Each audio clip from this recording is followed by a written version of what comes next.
programa Hora do Estudo Bíblico, com o doutor e professor Lehmann Strauss. Este estudo é o resultado do tempo pessoal com o Senhor, da experiência de ministério pastoral e das conferências bíblicas do Dr. Lehmann Strauss, que nos instrui e encoraja com o ensino da Palavra de Deus. Agora com você, Hora do Estudo Bíblico, na apresentação de Aurélio Campos. Bem-vindo ao programa Hora de Estudo Bíblico. Vamos continuar o nosso estudo sobre as visões do livro de Amós, no capítulo 7. Em nosso último programa, vimos a primeira visão, nos versículos 1 a 3. Foi a visão da praga de gafanhotos. Hoje nós veremos sobre a visão do fogo, nos versículos 4 a 6. Mas, primeiramente, antes de começarmos o nosso estudo, vamos orar. Pai querido, obrigado por todos aqueles que uniram seus corações a nós, sustentando e fazendo este ministério possível. Agradecemos por suas orações e pelo seu amor.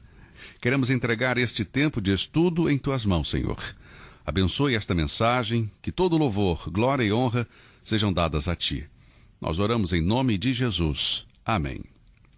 Por favor, abra sua Bíblia em Amós, capítulo 7, versículos 4 a 6. O Senhor Deus assim me fez ver. Sublinha aí as palavras me fez ver.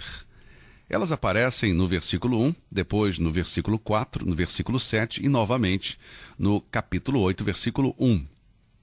Essas palavras, me fez ver, confirmam o fato de que Amós as recebeu, que Deus o fez ver. Vamos ler Amós, capítulo 7, versículos de 4 a 6. Assim me mostrou o Senhor Deus. Eis que o Senhor Deus clamava para contender com fogo. Este consumiu o grande abismo, e também uma parte da terra. Então eu disse, Senhor Deus, cessa, eu te peço. Quem levantará Jacó? Pois é pequeno. E o Senhor se arrependeu disso. Nem isso acontecerá, disse o Senhor Deus.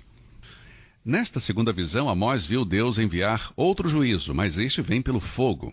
Assim me mostrou o Senhor Deus. Eis que o Senhor Deus clamava para contender com fogo. Este consumiu o grande abismo, e também uma parte da terra.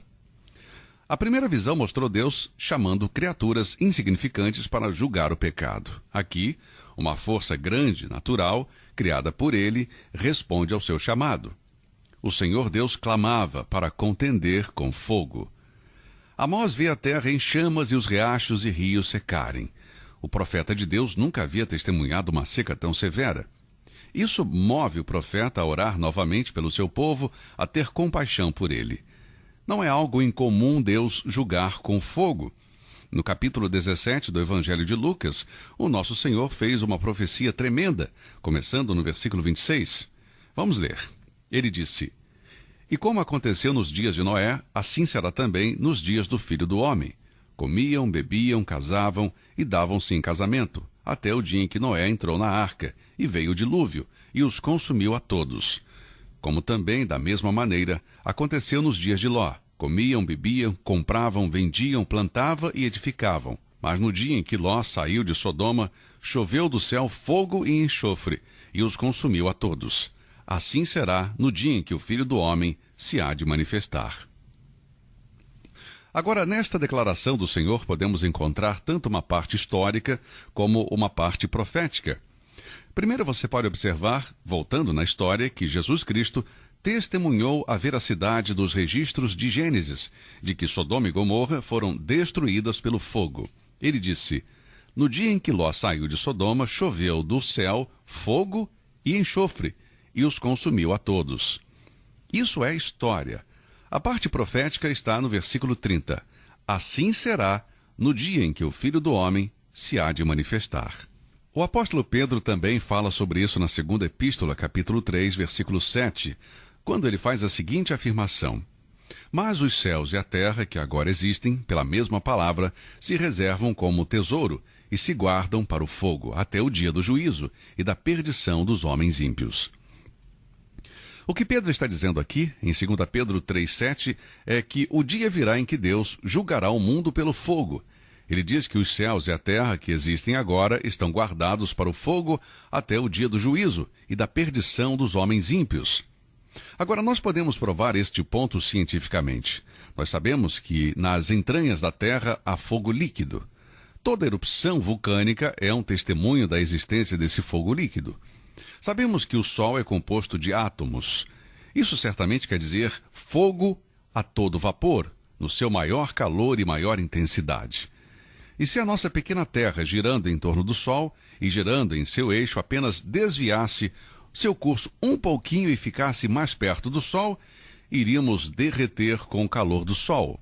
Portanto, isso mostra que não apenas é possível, mas provável que a Terra poderia passar por um grande incêndio, um grande juízo, a partir do fogo líquido das entranhas da Terra ou do Sol.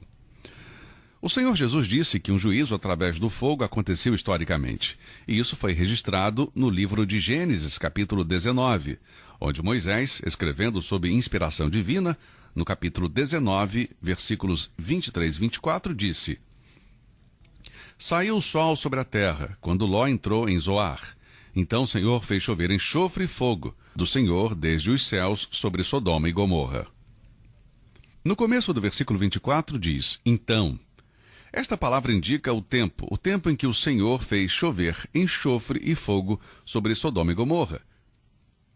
Se voltarmos ao versículo 23, lemos que saiu o sol sobre a terra, ou seja, é possível Deus ter lançado sobre a terra fogo e enxofre a partir do sol nascente. É provável que ele fez isso em Sodoma e Gomorra e as destruiu com fogo. Uma coisa é absolutamente certa: fogo e enxofre vieram do céu.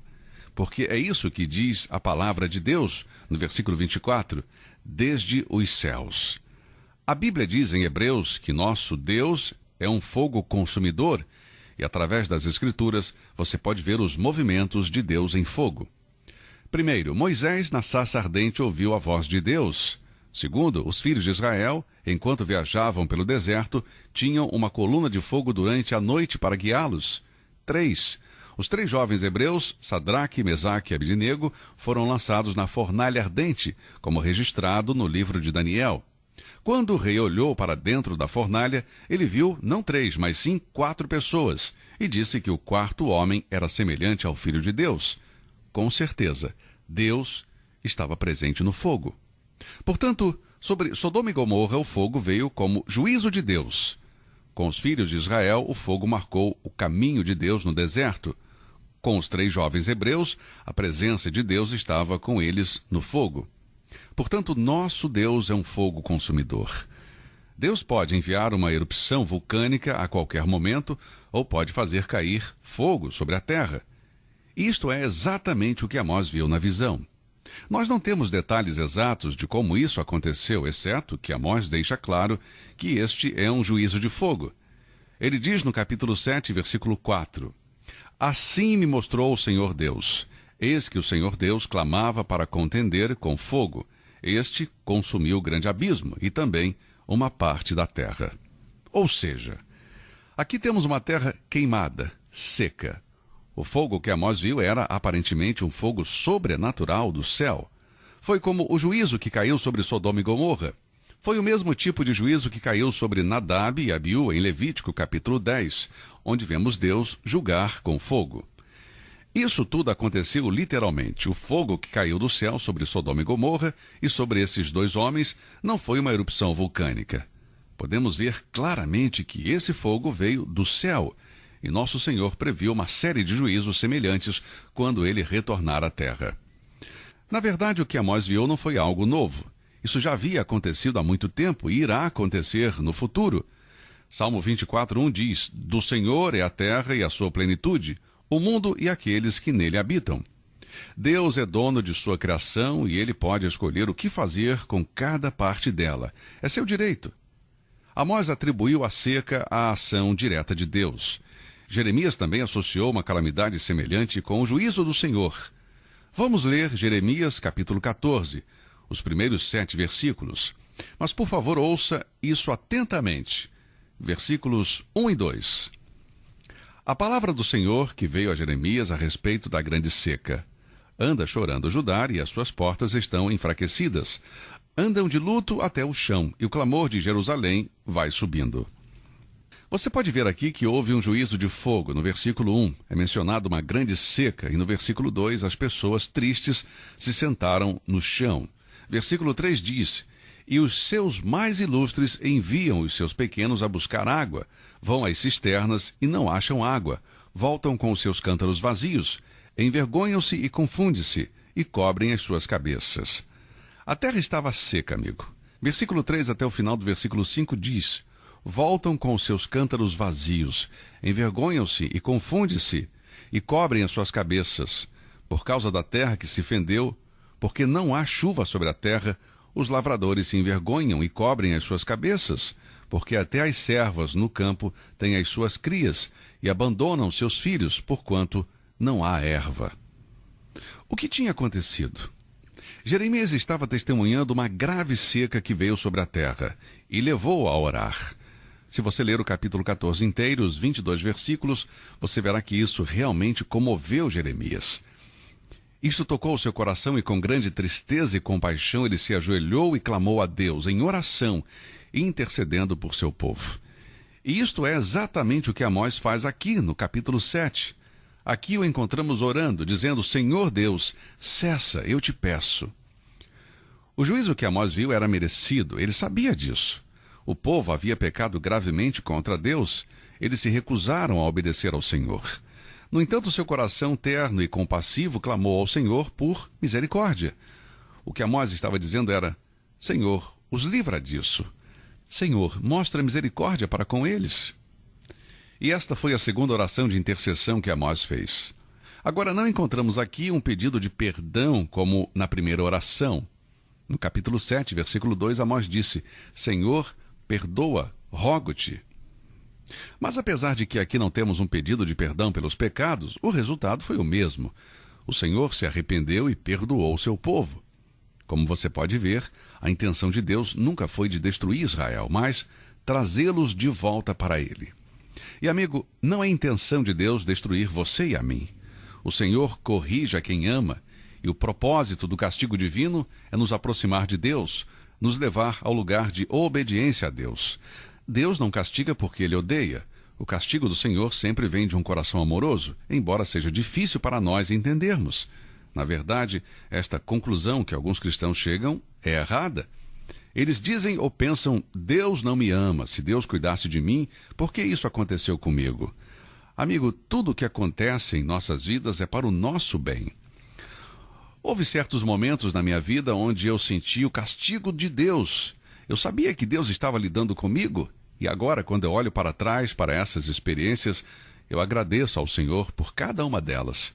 Eu posso testemunhar de que cada uma delas, cada vez que a mão do Senhor desceu sobre mim para me disciplinar, foi para fazer de mim um homem melhor. Volto a dizer que Amós estava ciente de que o povo merecia o juízo de Deus, mas mesmo assim clamou a Deus por misericórdia. Isso mostra a compaixão que havia no coração deste pregador, algo que todos nós precisamos. Creio que às vezes nós, pregadores, falhamos na responsabilidade de alimentar o povo de Deus. Em vez de alimentá-los, nós os repreendemos, nós batemos neles. Em 1 Pedro, capítulo 5, há uma promessa para os pastores. E creio que essa promessa se aplica a todos os pastores, todos os professores e todos aqueles que têm responsabilidades na igreja local. Temos aqui 5 coroas mencionadas no Novo Testamento. E Pedro, escrevendo sobre inspiração do Espírito Santo, diz: aos presbíteros que estão entre vós, admoesto eu, que sou também presbítero com eles, e testemunha das aflições de Cristo e participante da glória que se há de revelar. 1 Pedro 5:1. Essa é a responsabilidade do homem de Deus. Esse é o privilégio do ministro de Deus, não bater com a Bíblia na cabeça de seu povo, mas alimentá-los com a palavra de Deus. E quando o povo de Deus é alimentado com a palavra de Deus, eles vão crescer. Pedro continua sua carta dizendo: apacentai o rebanho de Deus que está entre vós, tendo cuidado dele, não por força, mas voluntariamente, nem por torpe ganância, mas de ânimo pronto, nem como tendo domínio sobre a herança de Deus, mas servindo de exemplo ao rebanho. Que promessa maravilhosa! Que promessa maravilhosa para cada um de nós, ministros da palavra de Deus. Amós era esse tipo de pregador.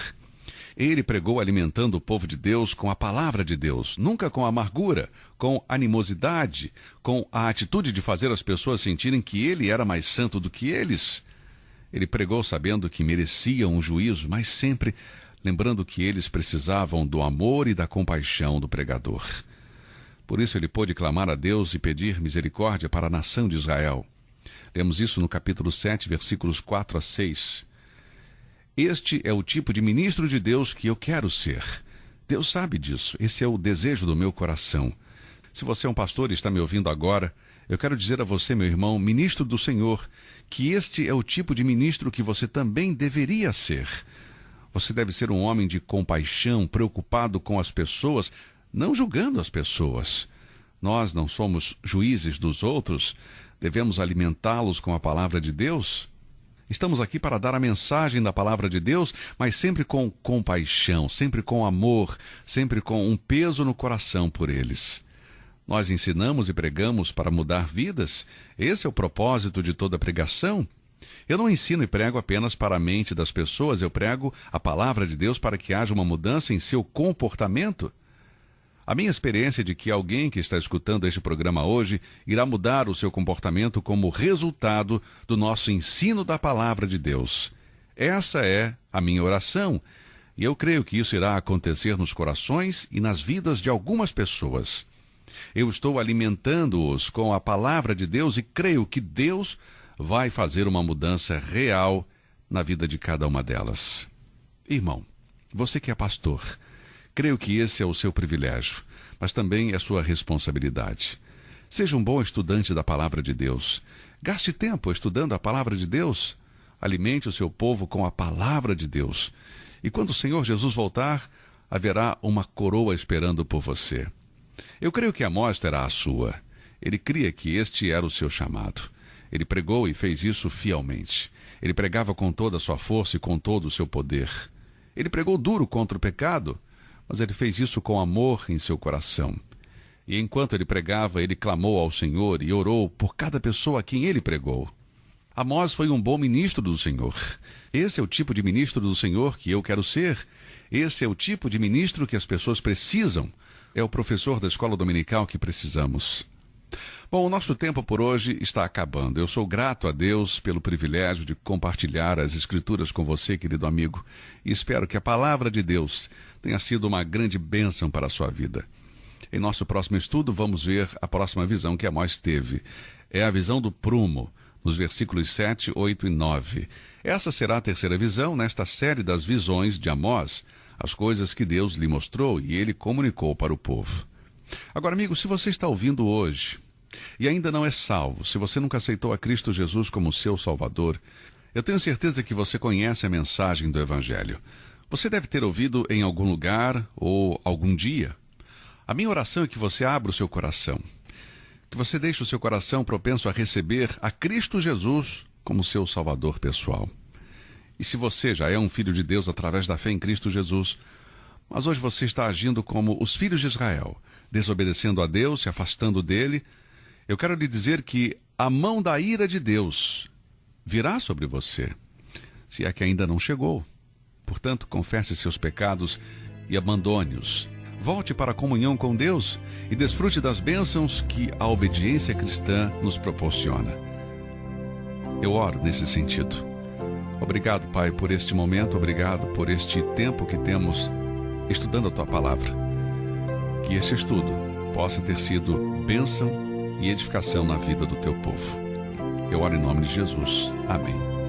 Obrigado por acompanhar o programa de hoje. Vamos continuar o estudo do livro de Amós no nosso próximo encontro. Que Deus o abençoe e até lá. Você ouviu Hora do Estudo Bíblico com o professor e doutor Lehmann Strauss, na apresentação de Aurélio Campos.